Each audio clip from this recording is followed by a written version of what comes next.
Rising India news 24।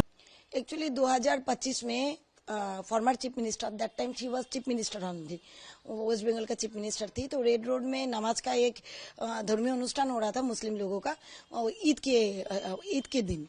उस time पे she was representing herself as a chief minister, हिजाब पहन के, शहरी का के, दुआ अदा करके और नमाज पढ़ के वो उस जनसभा में झट से वो बोल देता है कि मैं एक गंदा धर्म को मानती ही नहीं हूँ, मतलब हिंदू धर्म को। तो उस टाइम पे मैं थाना गई, साइबर ब्रांच गई, मेरा एफआईआर नहीं लिया गया। प्रधान नगर थाना का अंडर में मैं पढ़ती हूँ, जुरिडिक्शन मेरा वही पड़ता है। उस थाना का जो आईसी था वो पुलिस का, वो तृणमूल का वर्दीधारी गुंडा हिसाब में काम करता था। वो मेरा प्रीवियस एक्सपीरियंस भी सेम था। उसने मुझे फिजिकली भी धक्का दिया, मेंटली भी धक्का दिया। वो मेरा एफआईआर रिसीव नहीं किया। साइबर ब्रांच सिलीगुड़ी, वहाँ 7 दिन मेरा एफआईआर रहा, ना जीडी रिसीव किया गया, ना मुझे एफआईआर नंबर दिया गया। लास्टली 1 हफ्ता बाद बोला गया हाँ हम लोग नहीं ले पाएंगे।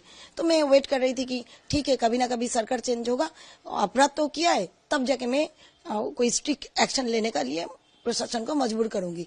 फिर मैं चुपी थी। 2026 का विधानसभा इलेक्शन से पहले अप्रैल महीना में धर्मतला में धरना मंच में ममता बनर्जी उधर भी हाथ में माइक लेके फट से बोल दी कि एक विशेष समुदाय जब जोट बांधता है, मतलब जब एक हो जाता है, तब आप लोगों का हालत बहुत खराब कर देगा। मेरे रहते हुए आप लोग सेफ हो।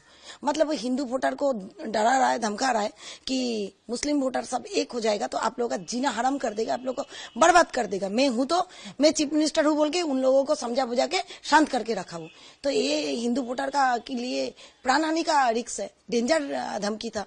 और हिंदू धर्म को पूरा विश्व में हिंदू धर्म हमारा एक अलग लेवल का है, मतलब उसका सम्मान, उसका काइंडनेस, उसका स्नेहशील क्षमता, उसका जो साइंटिफिकली जो आइडियोलॉजी है, सबको पूरा विश्व में उसका एक प्राधान्य है। कितना सारा कंट्री का तो संवैधानिक पद में जो लोग है वो लोग हिंदू धर्म को अपनाया है, अपना धर्म छोड़ के। वहाँ पे मुख्यमंत्री खुद बायोलॉजिकल एक हिंदू ब्राह्मण फैमिली से आती है। वो एक विशेष समुदाय को खुश करने के लिए अपना धर्म को गंदा धर्म बोल दिया, और हिंदू वोटर को धमकाने चमकाने के लिए वो डरा रहा है, धमकी दे रहा है। आप बोलिए, इसलिए आपने किया?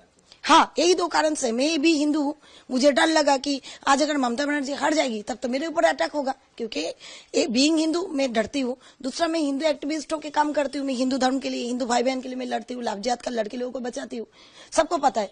तो मेरे ऊपर अटैक होगा, ऑलरेडी हो चुका है। मेरा गाड़ी पकड़ा था, मुझे साहिबगंज थाना का जो ओसी था अजीत शाह जी, तृणमूल का ही, वो मेरे ऊपर केस भी किया। मेरा गाड़ी को पूरा चारों तरफ से मुस्लिम लोग पकड़ के रखा था साहिबगंज में।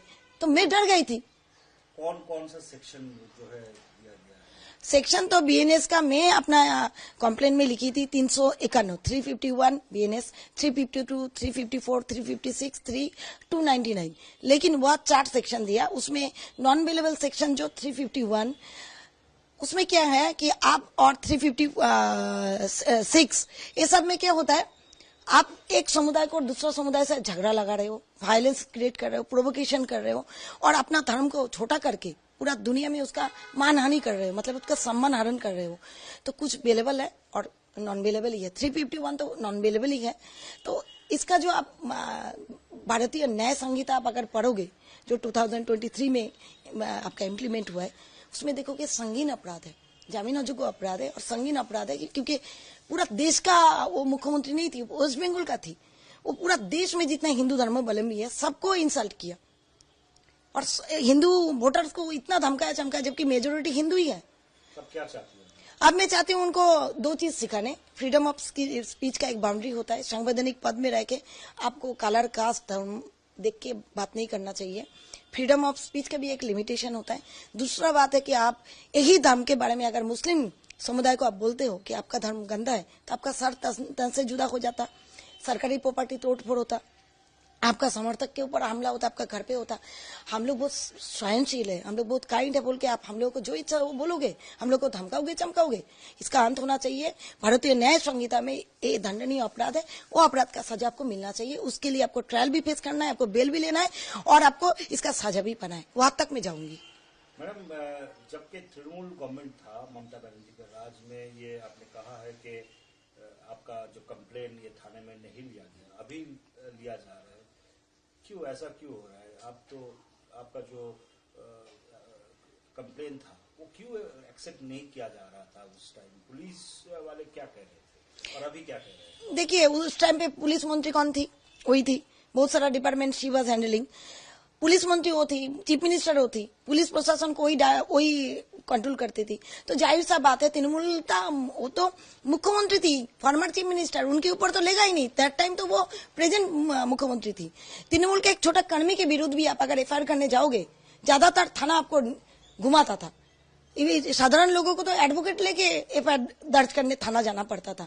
ये तो जाहिर सा बात है, जिस सरकार रूलिंग पार्टी अभी एडवांटेज लेता ही है, उसमें वो पुलिस मंत्री और उनके खिलाफ अगर कोई एफआईआर होगा, जाहिर सा बात है कैसे लेगा?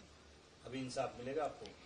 इन सब का एक स्टेज में पार कर चुकी हूँ। मुझे साइबर थाना में 10 मिनट भी बैठना नहीं पड़ा। सम्राट बाबू जो आईसी है वो ले लिया एफआईआर, रिसीव भी कर दिया, सेक्शन भी लगाया, ठीक है। और ज्यादा सेक्शन लगता, लेकिन जो भी एक ही और 2 ही नॉन अवेलेबल लगाए, कोई बात नहीं। अपराध तो अपराध होता है, वो 26 में करे 25 में करे वो काम हुआ है। उनको बेल लेने भी आना होगा और उनको मैं मौका भी नहीं दूंगी इसको क्वेश्चन करने का, क्योंकि वो बोल सकती है कि मेरा वीडियो को टेम्पर करा गया, मैं ऐसा नहीं बोली, मेरा भावना को मिस प्रेजेंटेशन करा गया। नहीं, ये 1 साल हो गया, आपने माफी भी नहीं मांगा। आपने एक फॉर्मर चीफ मिनिस्टर के खिलाफ कंप्लेन दायर किया है, मन में कई जगह पे किसी डर कुछ है?